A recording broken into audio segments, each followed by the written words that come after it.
Imagine acordar numa manhã comum, espiar pela janela e ver um clarão mais brilhante do que o sol.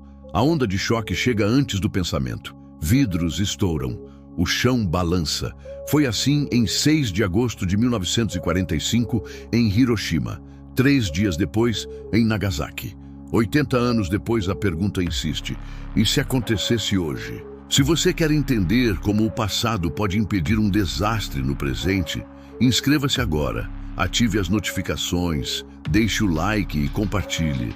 Sua voz mantém a memória viva. Em 1945, 2 bombas diferentes mudaram a história. Little Boy, urânio por canhão, algo entre 15 e 16 quilotons. Fat Man, plutônio por implosão, cerca de 21 quilotons. Foram detonadas no ar para ampliar a destruição. Em Hiroshima, a explosão ocorreu por volta das 8h15, a cerca de 580 metros de altitude. Em Nagasaki, às 11h02. As ordens para o bombardeio já estavam dadas desde o fim de julho, quando a rendição do Japão parecia improvável. Em Hiroshima, dezenas de milhares morreram no ato. Até o fim do ano, 90 a 166 mil. Em Nagasaki, 60 a 80 mil. Hospitais foram ao chão. Em Hiroshima, quase 80% das unidades de saúde foram destruídas. 90% dos médicos e 92% das enfermeiras, mortos ou feridos. Por trás dos números, nomes, como Akiko Takakura, que sobreviveu a menos de 300 metros do hipocentro e passou a vida defendendo a paz. Entre as ruínas, em 1946, o oleandro floresceu. Um lembrete de que a vida insiste. As bombas de 1945 eram gigantes para a época e pequenas diante do que veio depois. Hoje, muitas ogivas passam de 100 quilotons. Algumas chegam à casa dos megatons. Um míssil pode carregar múltiplas cabeças, cada uma com seu alvo. Estados Unidos e Rússia concentram a maioria, mas há arsenais em outros países e a modernização continua. Uma única detonação de 100 quilotons numa metrópole moderna arrasaria bairros, reduziria hospitais a escombros e deixaria centenas de milhares de feridos em minutos. Chamar essas armas de táticas ou baixas não as torna controláveis. O efeito é indiscriminado, duradouro e impossível de recolher depois que começa. Mesmo uma bomba considerada pequena cria uma bola de fogo com centenas de metros de raio, gera ventos de furacão e queimaduras de 3º grau a quilômetros. Sexta-feira comum. Centro financeiro lotado, trânsito impaciente, uma escola em saia, janelas abertas para o calor. O primeiro sinal não é o som, é a luz, tão branca que parece apagar o mundo.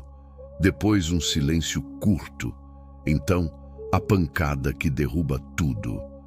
A janela vira lâmina, o asfalto vira poeira, elevadores travam, semáforos morrem, um pulso eletromagnético queima eletrônicos por quilômetros, antenas caem, o rádio chia.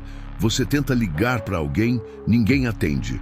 O hospital mais perto está sem teto, o próximo sem energia, o outro superlotado, rodovias bloqueadas por escombros. O centro vira labirinto de fumaça, cabos soltos e sirenes que nunca chegam. Hidrantes falham. O ar arde. Plásticos e combustíveis alimentam nuvens negras. A poeira parece neve, mas queima a pele. Quem sobreviveu ao clarão enfrenta calor, cortes, queimaduras, estilhaços nos olhos e a radiação que fica anos. Em cidades densas como São Paulo e Nova York, com milhares de pessoas por quilômetro quadrado, uma única bomba de 100 quilotons poderia causar centenas de milhares de mortes imediatas e milhões de feridos. Simuladores indicam números que chocam, e isso é só o primeiro dia. Diz para mim, em qual cidade você vive e o que mudaria nela nos primeiros 5 minutos depois de uma explosão? Comenta e compartilha este vídeo para levar essa conversa mais longe. A explosão termina, mas os efeitos viajam. Partículas radioativas sobem, o vento carrega, a chuva traz de volta.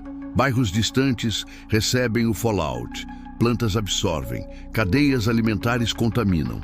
A água, o solo e o ar viram uma equação invisível de risco. Em Hiroshima, a chuva negra levou material radioativo a regiões vizinhas. Hoje, numa megalópole interconectada, o alcance seria maior. Se detonações se multiplicam, a fuligem alcança a estratosfera, bloqueia a luz e resfria o planeta. É o cenário do inverno nuclear. Menos sol, safras que falham, cadeias de suprimento quebradas, insegurança alimentar global. A fome não pede passaporte. Um conflito regional com algumas dezenas de ogivas já seria suficiente para alterar o clima por anos.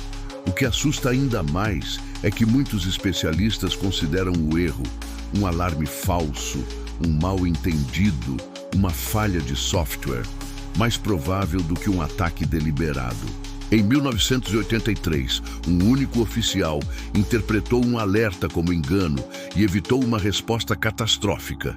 Em 1995, um foguete científico foi confundido com míssil. Já estivemos a um apertar de botão por causa de confusão. Algumas vezes, o mundo respirou graças à decisão de uma única pessoa. As cicatrizes não são apenas no corpo.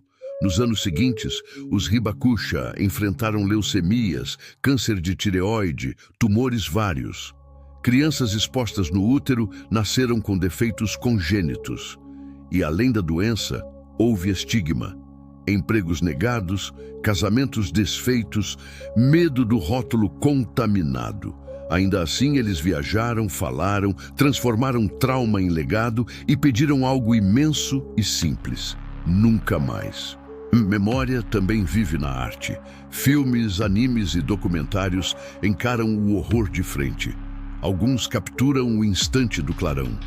Outros, as décadas em que o silêncio grita mais alto que a explosão. De cinebiografias que mostram dilemas científicos, a animações que acompanham crianças em meio às ruínas, a cultura ajuda a não esquecer e a sentir. Em 2021, entrou em vigor o Tratado sobre a Proibição de Armas Nucleares, que bane desenvolvimento, testes, estocagem, uso e ameaça de uso. Mais de 70 países já ratificaram. Nenhuma potência nuclear aderiu, mas cada assinatura aprofunda o estigma. Cada voz empurra a história 1 milímetro para longe do abismo. A eliminação dessas armas não é utopia. É um imperativo humanitário. Hoje, Hiroshima e Nagasaki são cidades vivas, parques da paz, museus, flores onde havia ruína. O símbolo não é só destruição, é resistência, reconstrução, compromisso. E um aviso claro: não pode se repetir. Se esta história te tocou, inscreva-se. Compartilhe com quem você ama e apoie organizações que lutam pelo desarmamento. Que Hiroshima e Nagasaki permaneçam as primeiras e as últimas. A memória é um ato de resistência e você faz parte dela. Quando eu vivi a bomba, havia 3 armas nucleares no mundo. Agora são milhares. Que a nossa voz seja maior que o clarão.